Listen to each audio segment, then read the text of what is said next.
끔찍한 사건이 있었습니다. 무려 전과 14범이 출소 후 3개월 만에 여성 2명을 살해한 후 체포되었습니다. 가장 안타까운 건 이 2건의 사건을 막을 수 있었다는 거죠. 우선 범인의 전력이 이 사람에 대한 모든 걸 말해주고 있어요. 전과 14범입니다. 절도, 강도, 성범죄까지. 이런 사람이 다시 사회로 복귀해서 피해자 2명을 살해한 것입니다. 이 사건을 접하면서 제가 법을 공부한 사람으로서 고민이 된 부분은 바로 이거예요. 과연 형벌의 역할은 무엇인가? 형벌의 존재가 국민들을 보호하고 있는가? 자주 얘기되는 형벌의 역할에는 크게 2가지가 있습니다. 첫 번째 관점은 바로 범죄자의 교화입니다. 범죄를 저질렀으니 감옥에 가서 새 사람이 되어서 나와라. 일반적으로 가장 많이 얘기되는 형벌의 목적이죠. 2번째 관점은 바로 범죄자를 사회로부터 격리한다 예요.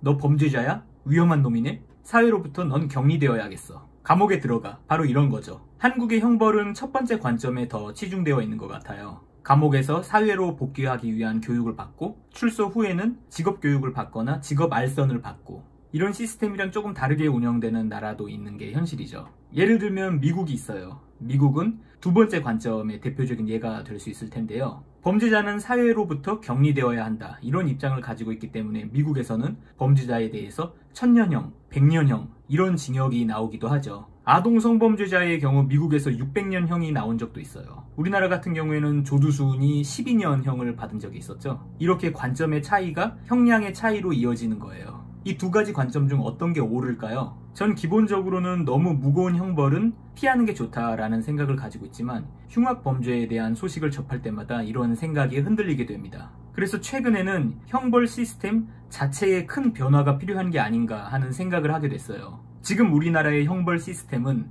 너무 과거의 것이라는 생각이 든 거죠. 우리나라의 형벌 시스템은 범죄자를 교화하는 데 더 치중하고 있다고 말씀을 드렸는데요. 범죄자의 교화라는 것에는 한 가지 전제 사실이 있습니다. 그것은 바로 교화를 통해서 사람을 바꿀 수 있다, 변화시킬 수 있다 라는 믿음이에요. 그런데 여러분, 사람은 바뀌는 걸까요? 우리나라 형법이 만들어지던 시기에 과학은 이 질문에 대해서 예라고 답했어요. 많은 연구들이 있었죠. 범죄자는 타고나는 것이다 라고 주장하는 과학자들은 부모가 범죄자일 때 자식도 범죄자일 가능성을 연구했고, 이에 반대하는 견해를 가진 과학자들은 범죄는 환경이 만든다라는 생각으로 빈민가와 부촌의 범죄 발생률을 비교 연구하기도 했습니다. 이러한 연구 결과 많은 과학자들이 범죄는 사회, 환경이 만드는 것이다 라는 결론에 도달하게 됐어요. 이게 우리나라 형법이 만들어지던 20세기 초반의 과학의 동향이었습니다. 이러한 동향이 우리나라의 형벌 시스템에 영향을 미쳤겠죠. 다시 말해 우리나라의 형벌 시스템은 1910년대,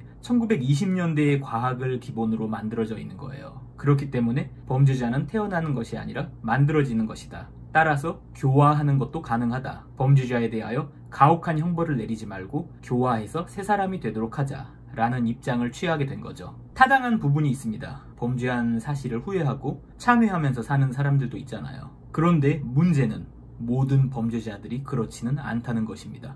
현대 과학은 20세기 초반의 과학이 알지 못했던 많은 것들을 발견했어요. 그중 하나는 사람은 쉽게 변하지 않는다는 것이었습니다.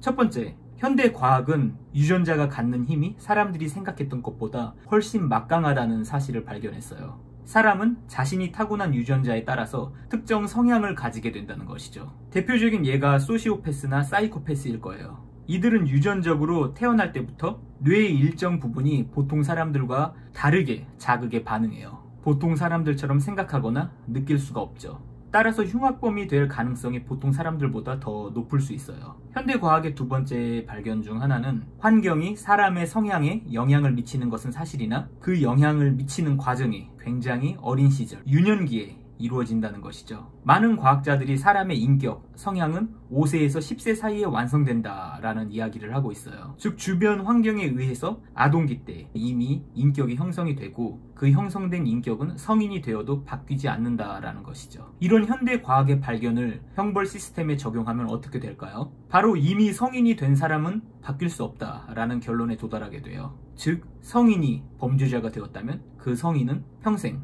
범죄를 저지르면서 살 것이다 라는 결론에 도달하는 거죠. 그렇다면 형벌 시스템의 작동 방향은 어떻게 될까요? 지금처럼 범죄자를 징역 몇 년 이렇게 짧게 형을 살게 하지 않고 사회로 복귀시키는 일을 막으려고 하겠죠. 위와 같은 과학적 발견들을 형벌 시스템에 그대로 적용하면 흉악범들은 절대 사회로 복귀하지 않게 영원히 격리시켜야 할 거예요. 여러분, 사람은 변하는 걸까요?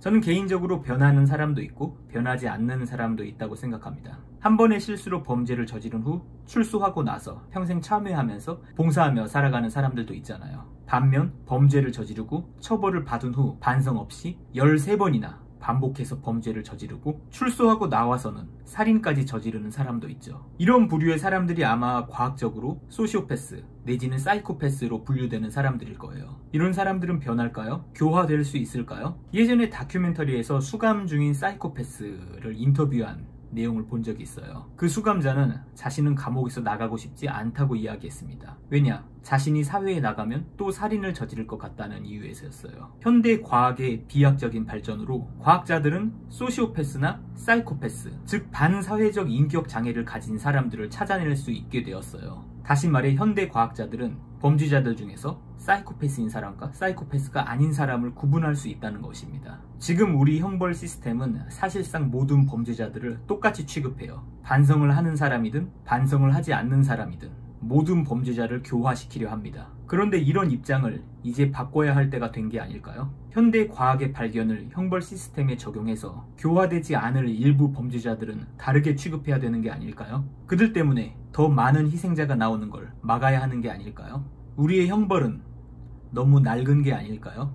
저는 그렇다고 생각합니다. 과학자들과 법학자들이 함께 모여서 앞으로 우리나라의 형벌 시스템을 어떻게 개선할 수 있을지를 논의하는 자리가 마련됐으면 좋겠습니다. 오늘은 이상에서 마치겠습니다. 감사합니다.